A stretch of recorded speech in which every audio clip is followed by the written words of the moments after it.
States, where the Senate there will continue with negotiations on a ballooning economic stimulus package after hitting a roadblock on Sunday when Democrats blocked a procedural vote to advance the legislation. The package, which could be as large as $2 trillion in response to the economic impacts of the coronavirus in the country, is expected to put billions of dollars back into the hands of individual Americans, whilst providing some buffering to industry sectors hardest hit by the outbreak, particularly airlines, hotels and small businesses in general. Now, this as the pandemic exceeds 340,000 cases globally, with hundreds dying daily in some European countries. So for an update on the COVID-19 cases in America, we now cross to our correspondent there, Sherwin Bryce-Pease, who's in New York. Sherwin, thanks very much indeed for joining us. You've been in some kind of self-isolation for about a week now. Just how difficult are things getting for New Yorkers and Americans in general? Yeah, nuance is very important when we discuss this sort of thing, Peter. We're not under a mandatory lockdown in New York, but we are in a stay-at-home quarantine environment where you can go out and get essentials. If you want to go to the grocery store, if you want to go to the bank, if you need to go and fill up your car with petrol, you can do some solitary exercise outside. There's a recognition that people in tiny New York apartments will probably go crazy if they don't. And so that is still allowed. What people are still doing in New York, though, is gathering in groups in parks. If you're on the bicycle lane, if you're on a running lane, you tend to see people walking in groups together. This has infuriated the governor, Andrew Cuomo, who said he was not kidding, that people need to self-distance. You need to be 2 meters apart if you're going to be outside.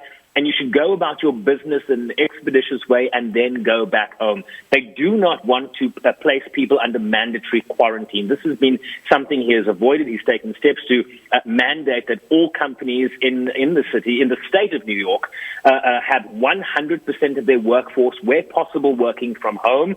Only in instances where they are in essential services, like, for example, health, first responders, healthcare workers, doctors, nurses, that kind of thing, policemen, are still on the streets, of course, because you don't want things to, get out of hand, if you will. But essentially, they are looking to individual responsibility here. And I think you're going to hear more of that when President Ramaphosa addresses the nation in a bit. All right, so I'm not sure if this issue is getting politicized, but the Democrats blocking legislation that could unlock billions, trillions into the economy. What's that about?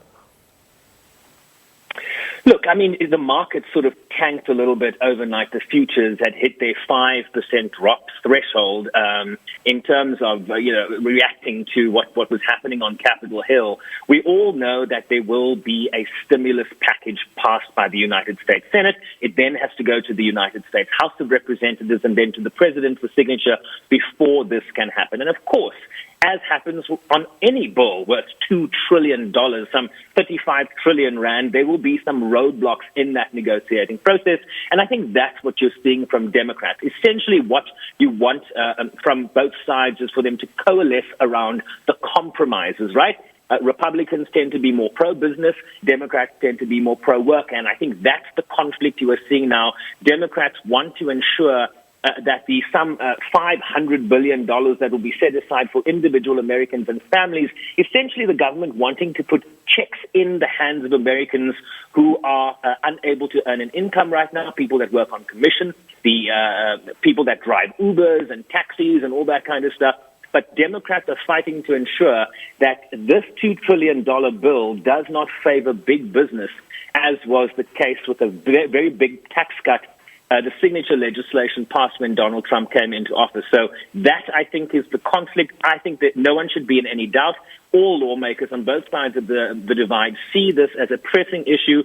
You need to get money into the hands of people to keep the economy going, because a lot of people don't have an income coming because most businesses are closed. So I think we're reading too much into whether this is a partisan issue. I think it's just about everybody trying their best in this negotiating phase to get the best for their constituency. All right, and as you said, nuance is quite important. So what might be happening in New York State is not the same as California or Illinois. But anecdotally, in your day-to-day life, I saw you posting something on social media the other day of your local grocery store. Is that starting to paint a picture of how small business is being affected by the current pandemic?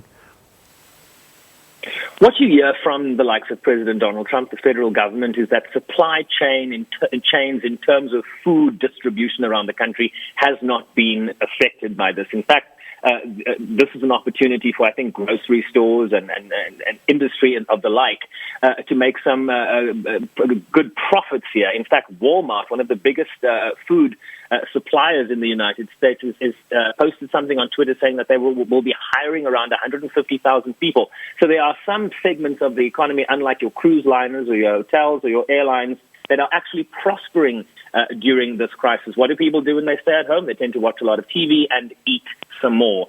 So food distribution, in terms of supply chain, is not an issue, certainly on a national basis, but there have been instances where grocery stores, like my local grocery here in downtown Manhattan, running out of things like pasta. I think a lot of people like to eat pasta when they're in quarantine, or boxed things that you can sort of defrost and put in the microwave very quickly. But those shelves are being restocked. There is no need for a panic in that sense. You know, at the beginning of this crisis, Peter, we saw panic buying of things like toilet paper. You couldn't get toilet paper because apparently a lot of that happens. So, no need to panic yet, but certainly instances of shelves running short of goods, but due to be restocked in a matter of time. All right, Sherwin, we're going to have to leave it there, but no need to say this, but stay safe. That's our correspondent in the US in New York.